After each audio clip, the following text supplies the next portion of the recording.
ನಮಸ್ಕಾರ, ನಾನು ಚೈತ್ರ ರಾಜ್. ಫಲಿತಾಂಶಕ್ಕೂ ಮುನ್ನ ಸಿಎಂ ಕುರ್ಚಿ ಮೇಲೆ ಆಸೆಯನ್ನ ವ್ಯಕ್ತಪಡಿಸಲಾಗಿದೆ. ಮತ್ತೆ ದೇವರ ಮೊರೆ ಹೋಗಿದ್ದಾರೆ ಡಿಕೆ ಶಿವಕುಮಾರ್. ತಿರುವಣ್ಣಾಮಲೈಗೆ ತೆರಳಿದ್ದಾರೆ ಡಿಕೆ ಶಿವಕುಮಾರ್. ಕುಟುಂಬ ಸಮೇತ ದೇಗುಲಕ್ಕೆ ತೆರಳಿದ್ದಾರೆ ಡಿಕೆ ಶಿವಕುಮಾರ್ ಅವರು. ತಿರುವಣ್ಣಾಮಲೈನ ಅರುಣಾಚಲೇಶ್ವರ ದೇವಾಲಯಕ್ಕೆ ಭೇಟಿ ಕೊಟ್ಟು ದರ್ಶನವನ್ನ ಮಾಡ್ತಿದ್ದಾರೆ.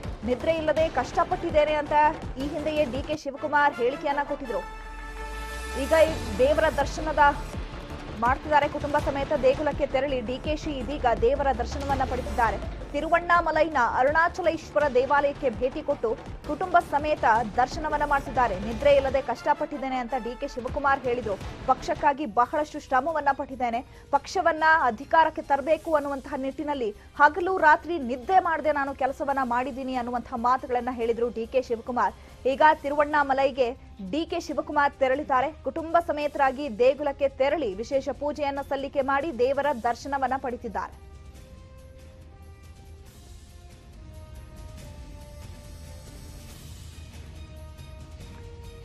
ಈ ಬಗ್ಗೆ ಮತ್ತಷ್ಟು ಮಾಹಿತಿಯನ್ನು ಕೊಡ್ತಾರೆ ನಮ್ಮ ಪೊಲಿಟಿಕಲ್ ಬ್ಯೂರೋ ಮುಖ್ಯಸ್ಥರಾಗಿರುವಂತಹ ಚಿದಾನಂದ ಪಟೇಲ್ ನೇರ ಸಂಪರ್ಕದಲ್ಲಿ.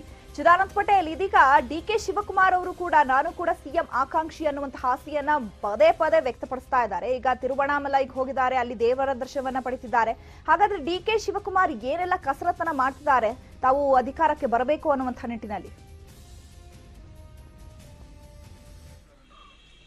ಚೈತ್ರರಾಜ್, ರಾಜ್ಯದಲ್ಲಿ ಮಾಜಿ ಪ್ರಧಾನಿ ಎಚ್ ಡಿ ದೇವೇಗೌಡರು ಮತ್ತು ಅವರ ಕುಟುಂಬ ಬಿಟ್ಟರೆ ಅತಿ ಹೆಚ್ಚು ದೇವರು ದೈವಗಳ ಮೇಲೆ ನಂಬಿಕೆ ಇಟ್ಟುಕೊಂಡು ಹಲವಾರು ಪೂಜೆ ಹೋಮ ಹವನಗಳು ಮಾಡುವಂಥವರು D K Shivakumar.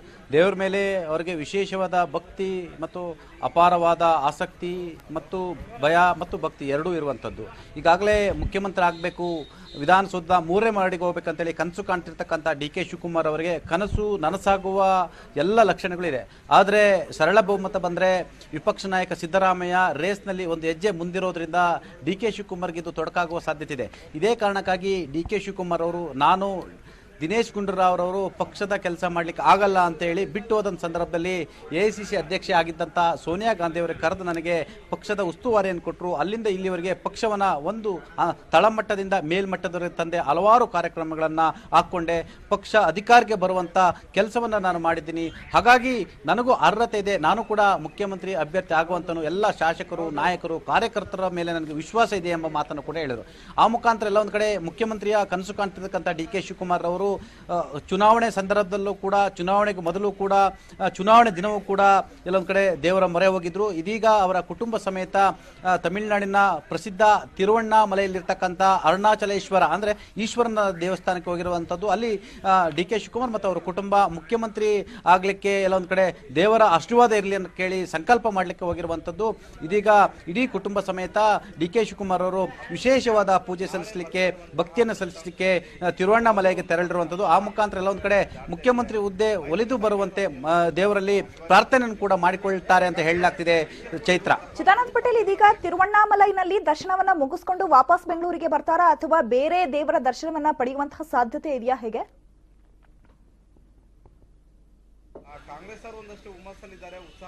Chaitra, D K Shivakumar ಅವರು ಕುಟುಂಬ ಸಮೇತ ತಿರುವಣ್ಣಾಮಲೆಯ ಅರುಣಾಚಲೇಶ್ವರ ದೇವಸ್ಥಾನದಲ್ಲಿ ಪೂಜೆ ಮುಗಿಸಿಕೊಂಡು ನಂತರ ಬೆಂಗಳೂರಿಗೆ ಹಿಂದಿರುಗಲಿದ್ದಾರೆ. ಇವತ್ತು 7 ಗಂಟೆ ನಂತರ ಎಐಸಿಸಿಯ ಕರ್ನಾಟಕ ಉಸ್ತುವಾರಿ ರಣದೀಪ್ ಸಿಂಗ್ ಸುರ್ಜೇವಾಲ್ ರವರು ಬೆಂಗಳೂರಿನಲ್ಲಿ ಪ್ರಮುಖ ನಾಯಕರ ಸಭೆಯನ್ನ ಕರೆದಿರುವಂತದ್ದು, ಸಮಾಲೋಚನೆ ನಡೆಸಲಿದ್ದಾರೆ.